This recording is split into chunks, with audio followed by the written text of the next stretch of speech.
To where does the ship of Lifechanyuan sail? Xiefeng. October 4, 2007. Without specific directions and clear goals, people will inevitably spin around in circles. Life can only reincarnate on the spot. People who want to go everywhere at the same time can only remain put, because we cannot walk to New York, Tokyo, London, and Johannesburg at the same time. Imagine a ship sailing on the vast ocean. What would it be like if it had no direction or destination? It could only drift along and sail aimlessly.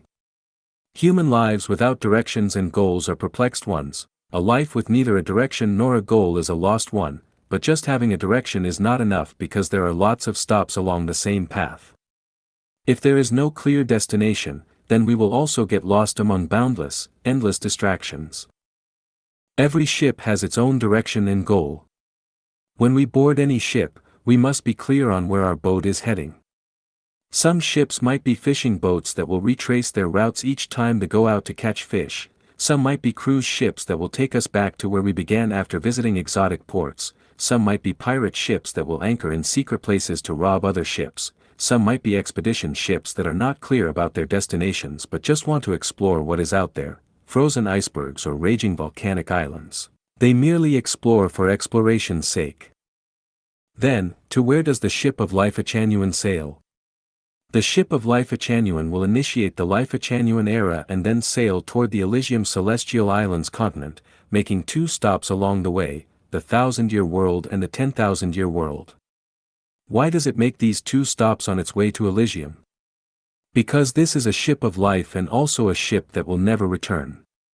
Everyone on this ship must have a place to go, and although the destination of this ship is Celestial Islands continent, not all passengers will be ready for it. The vast majority of lives must depart at the 1,000-year world, fewer at the 10,000-year world, and only a very small number can hope to reach the Celestial Islands continent on their first voyage.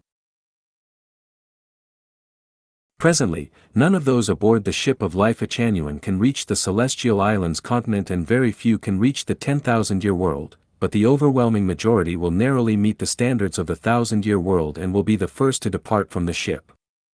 Of course, this is not the final conclusion because we are still sublimating and making progress. Maybe we can break through the 0 point and make a qualitative leap overnight. In this case, there will be many more lives that can reach the 10,000-year world and perhaps even the Celestial Islands continent. You must board the ship of Lifechanyuan in your heart but not in your body, name, or symbol. If your name is on the ship's manifest but your heart is not on board, then you will not board the ship. In such a case, you should not complain about having been cheated by the ship because you will have cheated yourself. You never really boarded this ship. It could be said that you are seemingly on board the ship but are actually still on the shore. You are waiting to see, watching the wind direction, weighing pros and cons, and choosing your plan. The ship of Lifechanyuan will reach its destination on time according to the universe's life adjustment schedule. No matter how many lives will be on board the ship, whether there are millions or 0, this ship has to sail from the human world to heaven according to its schedule and program. To all those who want to go to heaven to escape the world's catastrophe, the ship of Lifechanyuan is at your door to pick you up. Whether you take it or not depends on your own will. You cannot blame any gods or deities, and there is no reason for you to cry or complain outside the pearly gates of heaven. Those who are waiting for another birth of the Buddha or the second coming of Jesus should reconsider. What kind of Buddha or Jesus are you waiting for? Will you see them with your eyes or with your heart, understand them with your brain or with your heart, and will you express your joy with your mouth or with your heart? In short, the ship of life has been to the earth and has passed your door.